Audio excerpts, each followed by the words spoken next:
வணக்கம் Rudra astro TV channel நேயர்களே, நான் உங்கள் அன்பான சயின்டிபிக் வேதிக் அஸ்ட்ராலஜர் அஸ்ட்ரோலஜி பேசுகிறேன். நல்லது நினைப்போம், நல்லதே நடந்த வீடியோல கடகராசிக்கு ஏப்ரல் 2025 எத்தகைய ஒரு மாதமாக இருக்க போகுதுன்னு பார்க்க போறோம். அதுக்கு முன்னாடி நீங்க ஃபர்ஸ்ட் டைம் இந்த சேனலுக்கு வராங்க, நீங்க வந்து சப்ஸ்கிரைப் பட்டன் கிளிக் பண்ணுங்க. ஸோ தட் தொடர்ந்து நம்மளோட வீடியோஸ் வந்து உங்களை அடையும்.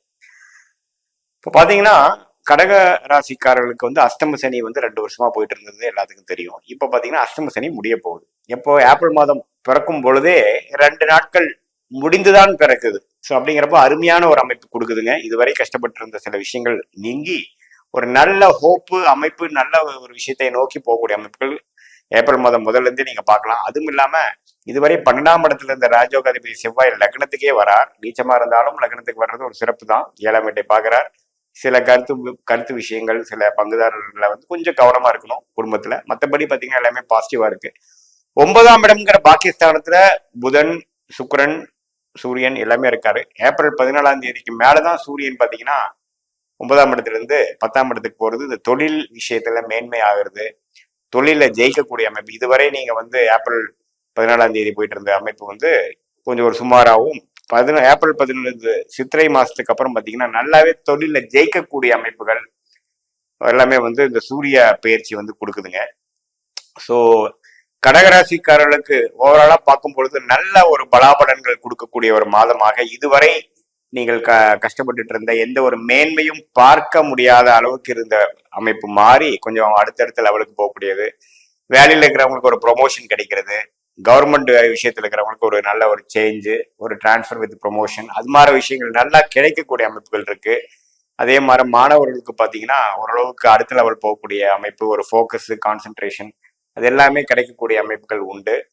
அதே சமயத்தில் வெளிநாடு போகணும் அப்படின்னு ட்ரை பண்றவங்களுக்கு எல்லாம் வந்து ஓரளவுக்கு வெளிநாடு போகக்கூடிய அமைப்புகள் வந்து பரிபூர்ணமாக வருகிறது.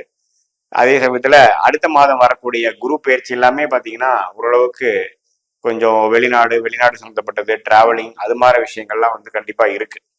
ஸோ எல்லாமே பார்த்தீங்கன்னா கடந்த 2 வருஷமாக ஒரு சுமாரான பலனும், இழுவையா இருந்து கைக்கு வந்தது வாய்க்கு வரவில்லைங்கிற மாதிரி எல்லாமே வந்து ஒரு அவுட் ஆஃப் கண்ட்ரோல் இருந்ததெல்லாம் கொஞ்சம் படிப்படியாக உங்களுடைய ஓன் கண்ட்ரோலுக்கு வரக்கூடிய ஒரு நல்ல மாற்றங்கள் நிறையக்கூடிய காலகட்டத்துக்கு வேணுங்கிற ஒரு ஃபவுண்டேஷன் கொடுக்கக்கூடிய, அடிப்படை கொடுக்கக்கூடிய ஒரு மாதமாக கண்டிப்பாக இருக்குதுங்க. ஸோ ஏப்ரல் மாதம் பார்த்தீங்கன்னா அந்த குறிப்பா அந்த சித்திரை மாசத்துக்கு அப்புறம் சூரியன் பயிற்சி ஆகிறது ஒரு அருமையான அமைப்பு.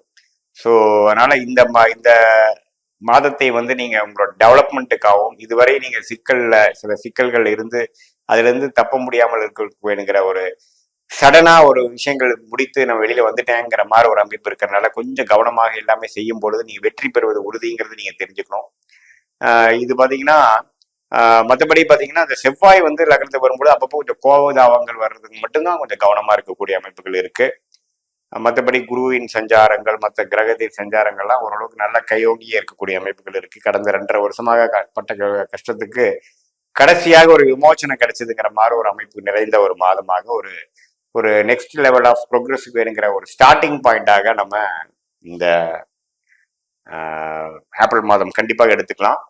இது வந்து ஒரு மாதிரி பொதுவான பலன்களை தவிர உங்களுடைய ஜென்ம ஜாதகத்துல எப்படி தசாபுக்திகள் போய் கொண்டிருக்கிறது, லக்னம் எந்த லக்னத்துல பிறந்தீங்க, அந்த லக்னத்துக்கு யோகமான தசைகள் போகுதா இல்லையாங்கிறதெல்லாம் பார்த்து இப்போ ஒரு ஷார்ட் டேர்மா எது மாதிரி நடந்து கொண்டு இருக்கிறது, லாங் டேர்ம் என்ன ஃபியூச்சர்ல உங்களுக்கு பிராப்தங்கள் இருக்கிறது, எந்த மாதிரி டைரக்ஷன் லைஃப் போகுது, எது மாதிரி டெசிஷன் எடுக்கிறது நமக்கு நல்லது, அது மாதிரி துல்லியமான சில விஷயங்கள் வந்து இப்ப கோச்சாரம் சொன்ன இந்த சனி பயிற்சி, ராகு பயிற்சி, அதே சமயத்துல மற்ற மாத கிரகத்தின் அமைப்புல வைத்து பார்த்து 2 சேர்த்து வச்சு சொல்லும் பொழுது துல்லியமான பலன்கள் எடுத்து இந்திய வேத ஜோதிடம் மூலமாக நம்ம பலன் அறிய முடியுங்கிறத நீங்க கண்டிப்பாக தெரிஞ்சுக்கணும். மீண்டும் மற்றொரு காணொலியில் சந்திப்போம். நன்றி, வணக்கம்.